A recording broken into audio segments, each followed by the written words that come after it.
I'm Serena Grant, and this is a role play for a class assignment and is not a real counseling session. So, how has your week been? It's been alright. Slow. I just feel like my schedule's the same thing over and over every single day. Yeah. Yeah, I mean, like, I'm a stay-at-home girlfriend, and if I'm not with him, I'm just by myself. If I'm not cleaning, I'm just on my phone. So it's like, I don't know. It feels like the same. Yeah. What does like a usual day just kind of look like? Oh, well, now that he's working night shifts, I'll usually just sleep by myself. Mm-hmm. He'll get there in the middle of the night, and then he will either wake me up when he gets home because he's really loud. Yeah. And I'll go to sleep, and then I kind of just have to wait for him to wake up. So I kind of just stay on my phone. And then once he wakes up, then we do what we need to do, and then he needs to go to work. So we have like an hour or two to actually like do anything. Does that ever feel hard for you? Yeah, like I've gone, like when we first, because we lived in Houston, so when we first moved to Corpus, I had like a huge problem adjusting because in Houston I worked with my mom. So I would be with my mom, we would go to work, go to the store, go be out all day basically. Yeah. And here I don't have a extra car to do that, so I'm just home all day. So it's definitely something to get used to. Yeah. And do you ever, do you like being in Corpus now? I do. It was a huge culture shock though, because I know in Houston, like I grew up there, I was born there. That's all I know, basically. I'm so used to somebody being like 5-10 minutes, max 30 minutes away from me. Immediate family wise. So, and I'm Mexican, right? But like we grew up like more Catholic Mexican. So it's none of us move away. And none of us move away. We all stay in the same spot. None of us go to a different country or a different state or anything like that. So me being the only one of my siblings to move was kind of just like a lot of guilt. Yeah. Especially with my mom. Because every time we would come up, she'd always cry. And it's like, even though like I know I have to do what I have to do for my family, it's also like I know it's hurting my bigger family. If that makes any sense. So you think that, so what you're pretty much saying as well is just moving to Corpus was a culture shock to you, and as far as like how it impacted your relationships, like all around with your family, with your mom, you said you had siblings, right? Yeah, because me and siblings were pretty close growing up, and I'm kind of just dealing with them not really talking to me as much, like, so I'm pregnant. But this is my first pregnancy, right? So I had actually sent an ultrasound in the group chat, and I didn't get any response.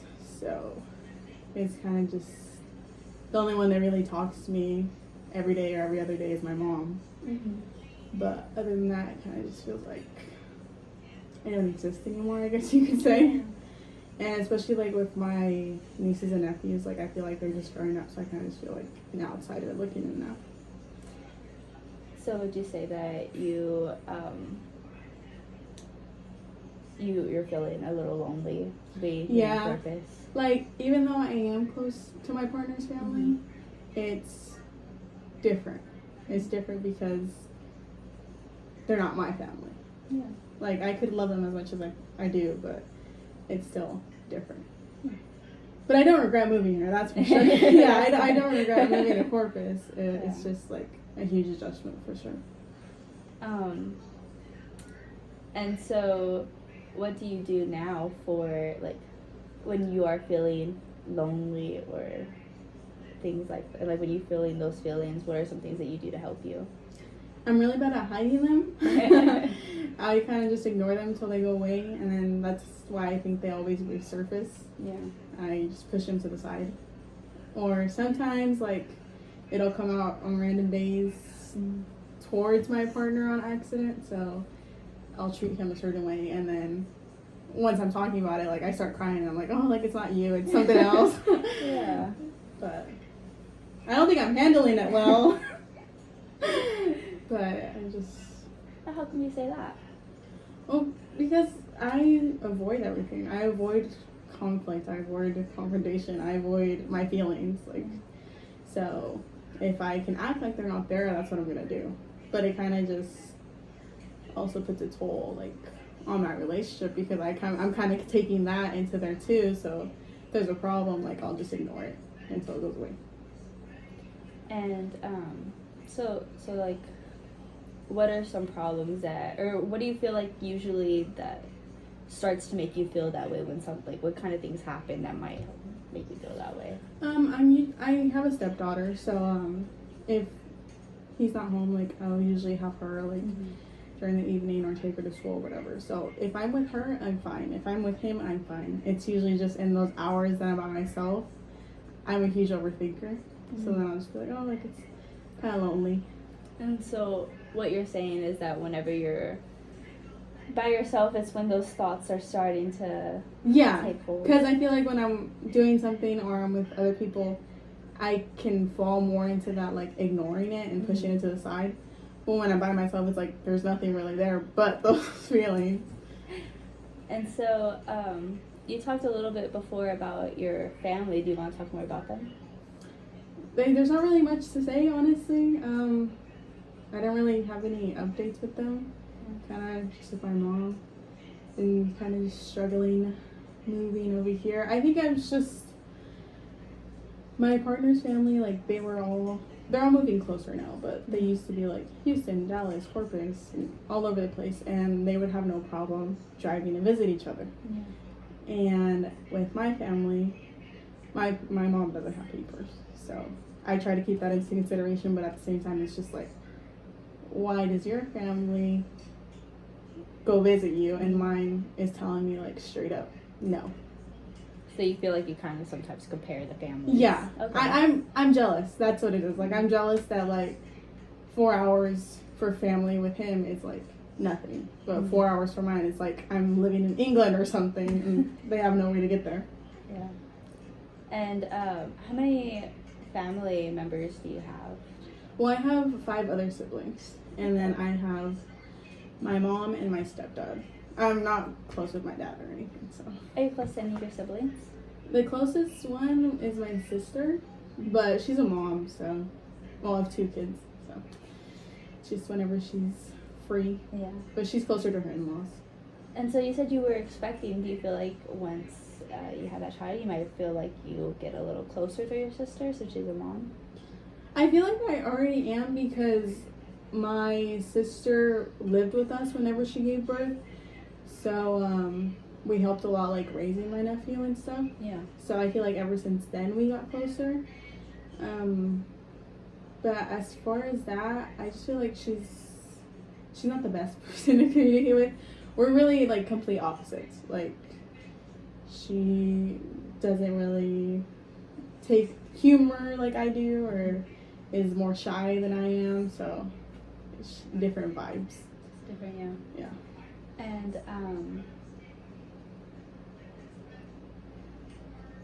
so I know you mentioned that moving down here and everything affected your relationships at home, and you said that you have a stepdaughter as well. Yeah. So what does that relationship look like? It's honestly, like, really good, and that's why I say, like, I don't regret it at all. Yeah. Because I can't even imagine going back to the 4 hours being away from her, because even though she's, like, 10 minutes away, you still miss her. Yeah. But no, like, that's where I feel like I'm truly blessed. That's what I think keeps me going, because at the end of the day, I just think, like, this is what I need to do for my family and, like, my kids and my relationship. So yeah, love her to death. Love her like she's mine. And speaking of yours, what are some of your feelings that you have for that? I know it's your first pregnancy. At first I was having a hard time. I think it's just because he has already had a kid. So I was taking everything so personal. So if he didn't react a certain way that I would want him to react over, like, anything to do with the pregnancy, I'll overthink in my head like, oh, it's probably not that important to him because he's already been through it. And it kind of took a lot of like arguments and a lot of crying for me to like understand that if I keep like comparing myself and keep like living in the past, I'm always going to be in the past. But I think he did really good like helping me, I guess you could say. It was more of like a stern advice. It wasn't really like, oh babe, like don't feel like that. It was like, get out of it. Like get out of it because you're dragging us down. So I think after I got over that, I started really like enjoying it all. And yeah, like I'm just excited. Like I didn't think I was gonna be a mom this young or like this fast or anything like that, but I knew I always wanted to be a mom. So it does sound very challenging to have to accept you know, those previous relationships and having to go through that. But I'm glad things are going a lot better. Yeah. So what's something that you're most excited for? Like for having my for having your kid, I feel like it's just gonna make everything like make sense. Yeah. Like the whole relationship, the whole us moving down here, just the whole having a stepdaughter. I feel like it's just gonna make us like complete in a way. And I feel like it'll also help just strain my focus to actually like being a mom and not really worry about if my mom's going to be an involved grandparent or if they're going to be involved uncles or anything like that. Like I'm hoping it'll get me to the mindset that if they don't want to be involved, they're not going to be involved. Like it's a privilege, not like so you're saying that you feel like having this baby is going to make your life make more sense and things will just fall into place. Yeah, that's a good one. Fall into place. That's what like it'll all just end up being worth it. Yeah. And so tell me a little bit more about your relationship with your partner. It was really rocky. We did break up once, but with this whole previous relationship, it was really hard because since my stepdaughter's still young, her mom is still actively involved, and it's still like active co-parenting.